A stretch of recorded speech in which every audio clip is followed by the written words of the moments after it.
सभी को मेरा प्रणाम। नमस्ते। सेशन की शुरुआत प्रार्थना के साथ करेंगे। जहां भी आप हैं वहां अपने कमर गर्दन को बिल्कुल सीधा कर लें। आंखों को हल्के से बंद करें। हथेलियां आपकी प्रणाम मुद्रा में। लंबी गहरी सांस भरें और लंबी गहरी सांस को छोड़ें। पूरा ध्यान अपना सांस प्रश्वास पर लगा के रखें। एक भी सांस आपकी अनुमति के बगैर अंदर ना प्रवेश करे। एक भी उच्छ्वास आपके ध्यान के बगैर बाहर ना निकल पाए। Travel with your breathe. एक लंबी गहरी सांस के साथ 3 बार ओमकार के उच्चारण के बाद प्रश्न उपनिषद में जो स्वस्ति मंत्र दिया गया है उसका गान करेंगे। Deep inhale and start.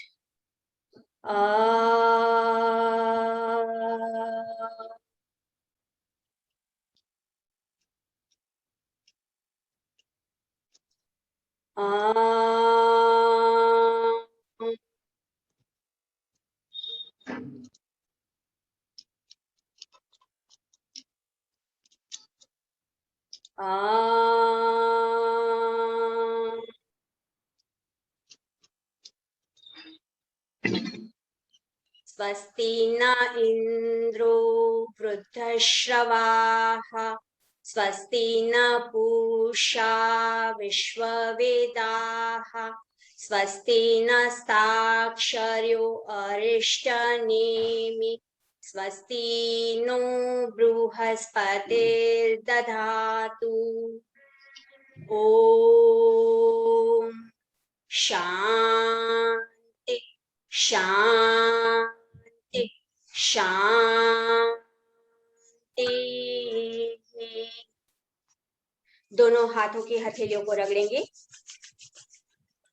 हथेली के केंद्र से उत्पन्न हुई शुद्ध सात्विक और पवित्र ऊर्जा को अपनी दोनों आंखों पर स्पर्श करवाएं।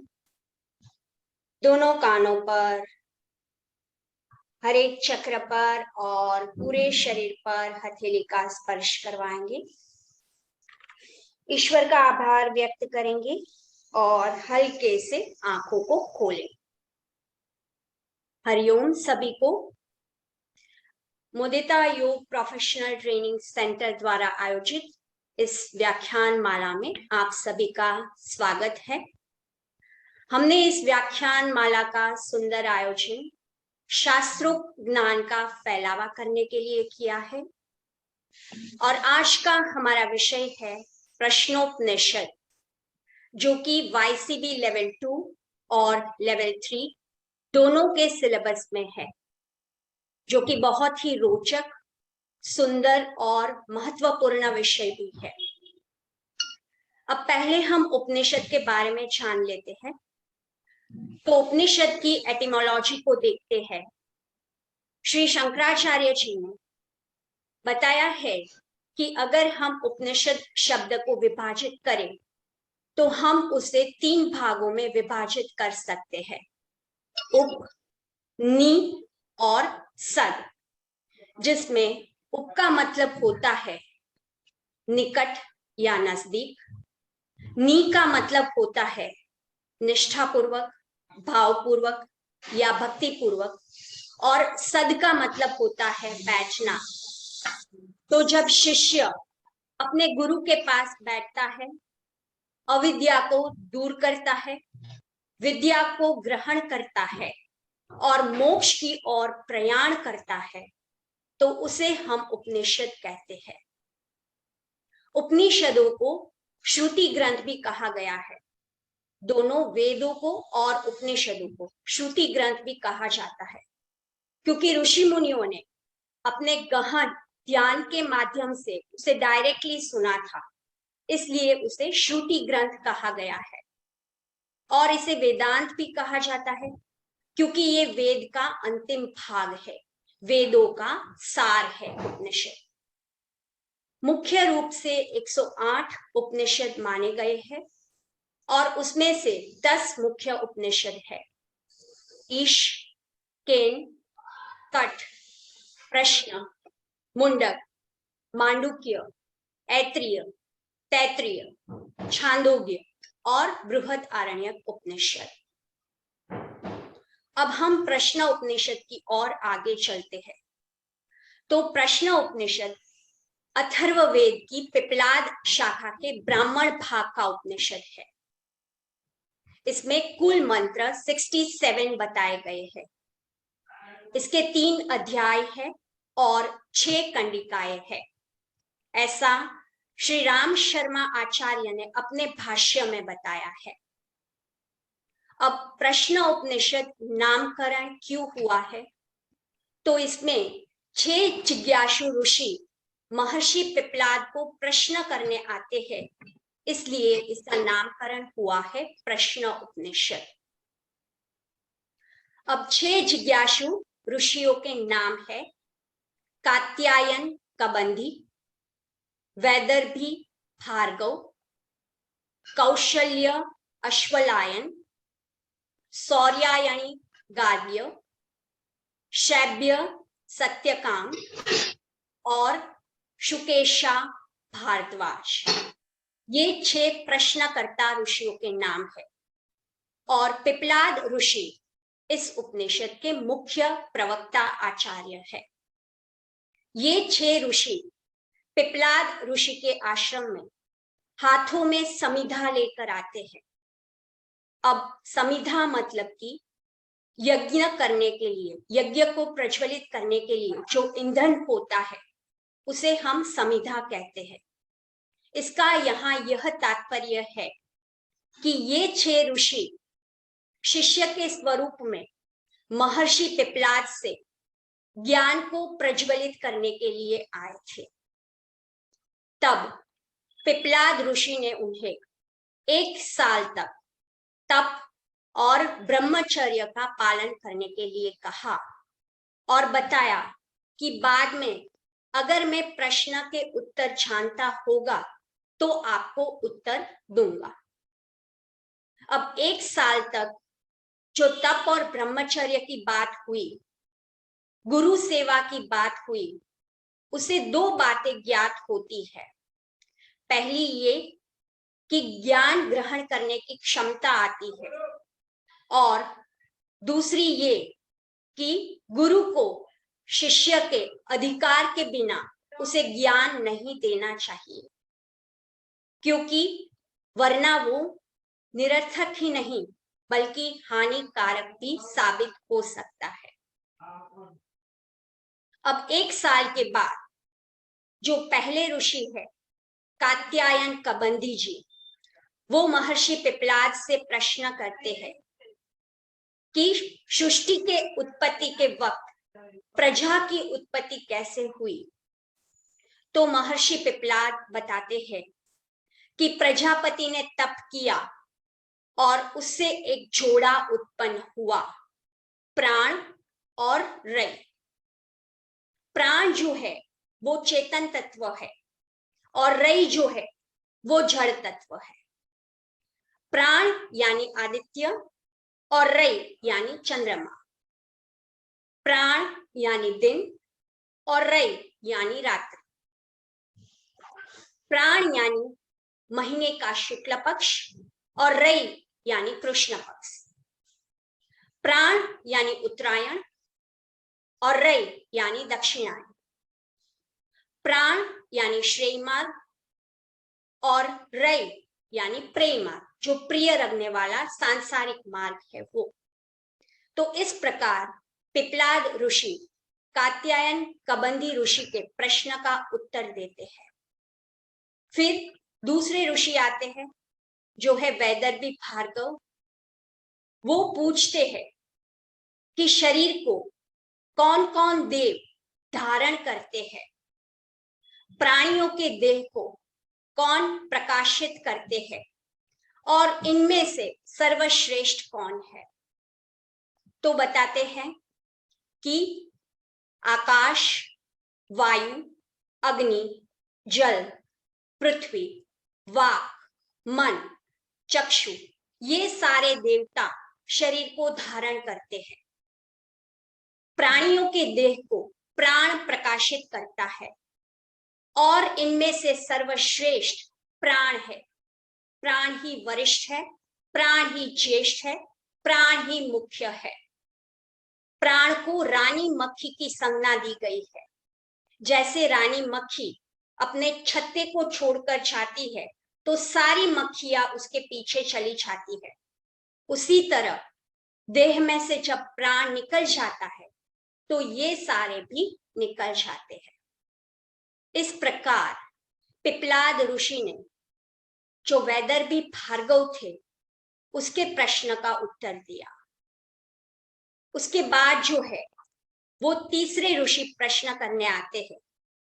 तीसरे ऋषि जो है उसका नाम है कौशल्य अश्वलायन, और वे पिप्पलाद ऋषि को प्रश्न करते हैं कि प्राण कहां से उत्पन्न होता है, शरीर में किस प्रकार आता है, अपने आप को विभाजित कर शरीर में किस प्रकार स्थित है, शरीर से कैसे निकलता है, बाह्य जगत के साथ इसका क्या संबंध है, और प्राण का आध्यात्मिक रूप क्या है। ये सारे सवाल पिप्पलाद जी को करते हैं। तो बताते हैं कि प्राण आत्मा से उत्पन्न होता है, वो आत्मा की परछाई है। जैसे शरीर की परछाई होती है, उसी प्रकार प्राण जो है वो आत्मा की परछाई है। शरीर के अंदर कैसे आता है, तो मनोकृत संकल्पों के द्वारा यह शरीर के अंदर आता है। मन के द्वारा किए गए संकल्पों के द्वारा यह शरीर के अंदर आता है। शरीर में कैसे स्थित रहता है, तो बताते हैं कि जैसे कोई सम्राट अपने अधिकारियों के जरिए राज्य का वहीवट करता है, उसी तरह प्राण अपने आप को अपान, उदान, समान और व्यान के रूप में विभाजित कर लेता है और शरीर के सारे कार्यों को करता है। उसके बाद वाले प्रश्न का जवाब देते हैं कि प्राण शरीर से कैसे बाहर निकलता है, तो बताते हैं कि उदान नामक प्राण सुषुम्ना नाड़ी के द्वारा शरीर से बाहर निकलता है। बाह्य जगत के साथ इसका क्या संबंध है, तो सूर्य नामक प्राण है, वो बाह्य प्राण है और उसका समान के साथ संबंध है। और प्राण का आध्यात्मिक स्वरूप क्या है, तो प्राण अपने तेज और चित्त के साथ आत्मा को शरीर में धारण करता है। इस प्रकार से तीसरे ऋषि के प्रश्नों का उत्तर महर्षि पिप्पलाद ने दिया। फिर जो चौथे ऋषि है सौर्या यानी गार्ग्य जी, वे आते हैं पिप्पलाद ऋषि के पास और प्रश्न करते हैं कि शरीर में कौन सोता है, कौन जागता है, कौन स्वप्न देखता है, किसे सुख होता है, और यह सब इसमें प्रतिष्ठित होता है। तो बताते हैं कि शरीर में मन सोता है। शरीर में कौन जागता है, तो बताते हैं कि शरीर में प्राण जागता है। कौन स्वप्न देखता है, तो मन जो है वो स्वप्न देखता है।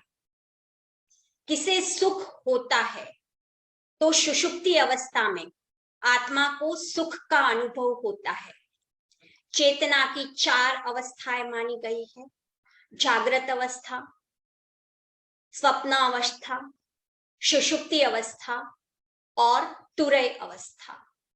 तो जो सुषुप्ति अवस्था है उसमें किसी भी प्रकार का अनुभव नहीं होता और आत्मा को सुख मिलता है। और ये सब किसमें प्रतिष्ठित है, तो बताते हैं कि यह सब आत्मा में प्रतिष्ठित है। जैसे कि कोई पक्षी होता है, वो अपने बसेरे वृक्ष पर आकर बैठ जाता है, उसी तरह यह सब आत्मा में स्थित है। तो इस प्रकार से पिप्पलाद ऋषि ने चौथे ऋषि के प्रश्नों का उत्तर दिया। फिर जो है वो पांचवें ऋषि, जिसका नाम है सौर्या यानी गार्ग्य जी, वे आते हैं और पिप्पलाद ऋषि को प्रश्न करते हैं कि जो व्यक्ति जीवन भर ओमकार की उपासना करता है, उसे किस लोक की प्राप्ति होती है। तो पिप्पलाद ऋषि बताते हैं कि ओमकार की 3 मात्राएं होती है, अ, उ और म। जो एक मात्रा अ की उपासना करता है, उसे ऋग्वेद की ऋचाओं के अनुसार पृथ्वी लोक की प्राप्ति होती है। जो 2 मात्रा अ और उ की उपासना करता है, उसे यजुर्वेद के अनुसार सोमलोक की प्राप्ति होती है। और जो 3 मात्रा अ, उ और म की उपासना करता है, उसे ब्रह्मलोक की प्राप्ति होती है।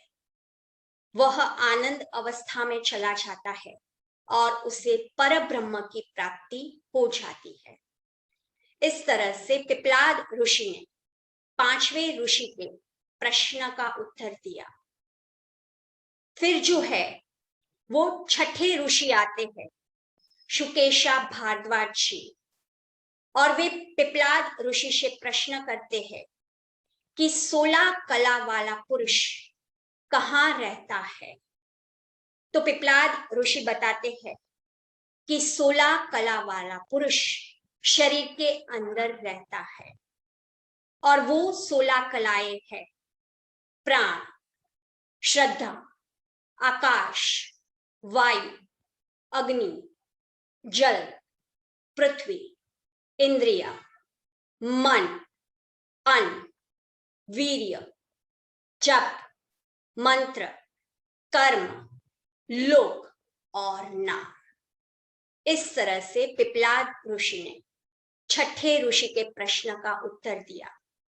तो सारे ऋषि संतुष्ट हो गए और पिप्पलाद ऋषि को नमन वंदन किया और आगे की ओर उन्होंने प्रयाण किया। तो इस तरह से प्रश्न उपनिषद में पिप्पलाद ऋषि और 6 ऋषियों के बीच का संवाद दिया गया है। उपनिषदों को समझाना मेरी कोई क्षमता नहीं है। अगर कुछ चूक हो गई है तो मैं क्षमा प्रार्थी हूँ। और अब अगर आप लोग कुछ पूछना चाहते हैं, YCB एग्जाम्स के रिलेटेड भी अगर कुछ जानना चाहते हैं, तो आप लोग बता सकते हैं।